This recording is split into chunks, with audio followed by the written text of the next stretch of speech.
Pandemi COVID-19 yang sampai saat ini masih melanda Indonesia membuat fasilitas kesehatan yang ada semakin terbebani. Begitu pula rantai pasokan makanan yang terganggu sampai hilangnya pendapatan masyarakat. Menurut UNICEF, hal ini dapat menyebabkan peningkatan tajam dalam jumlah anak-anak yang mengalami masalah gizi di Indonesia.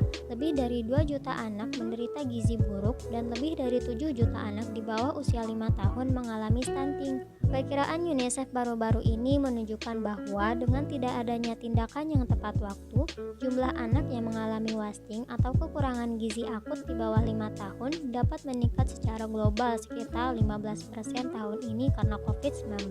Berikut penjelasan tentang wasting pada anak.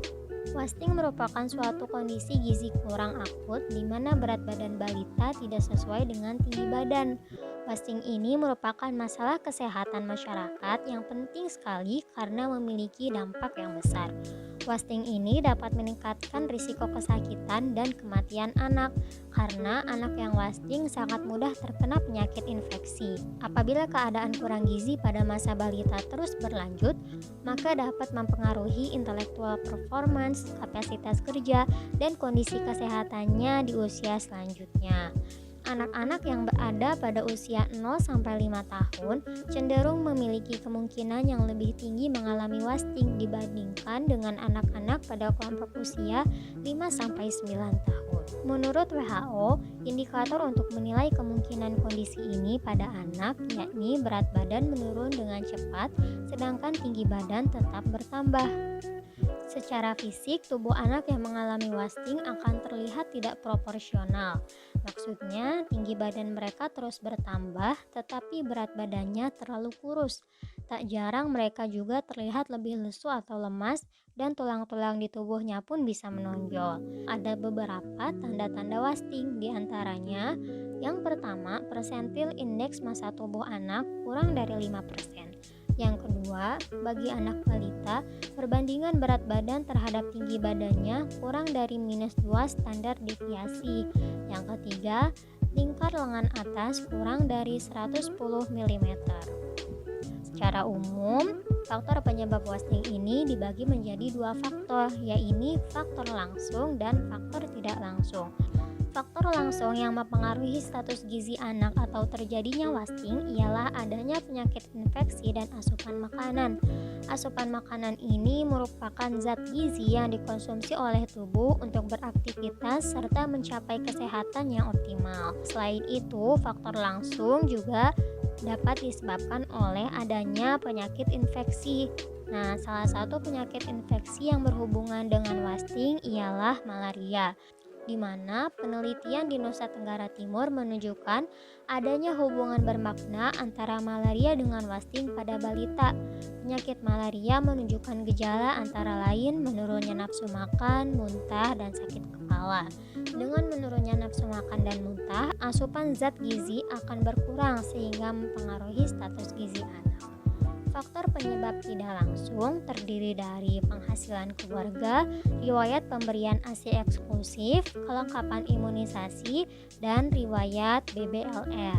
Faktor lainnya adalah kebersihan lingkungan sekitar yang buruk, termasuk sulitnya mendapatkan akses air bersih dan pelayanan kebersihan.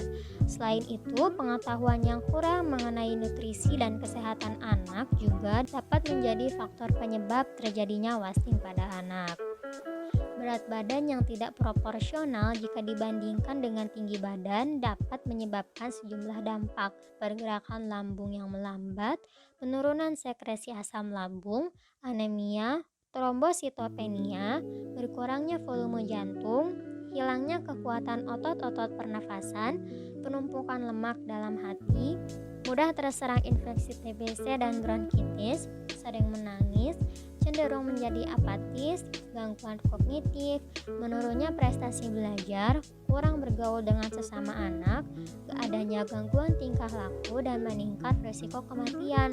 Berdasarkan data dari WHO secara global, wasting menyumbang sekitar 4,7% dari seluruh kematian anak berusia di bawah 5 tahun.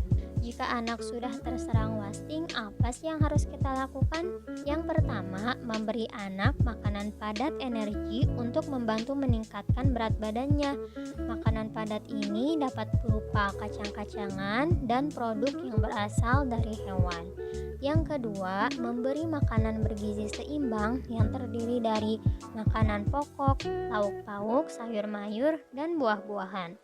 Yang ketiga, memberi formula ready to use therapeutic food atau RUTF, yaitu makanan padat bentuk pasta yang diperkaya dengan zat gizi berupa vitamin dan mineral untuk memulihkan balita yang wasting. Yang keempat, memberi suplemen penambah berat badan jika diperlukan. Yang kelima, berkonsultasi pada layanan konseling gizi. Yang keenam, mengobati penyakit yang mendasari wasting pada anak.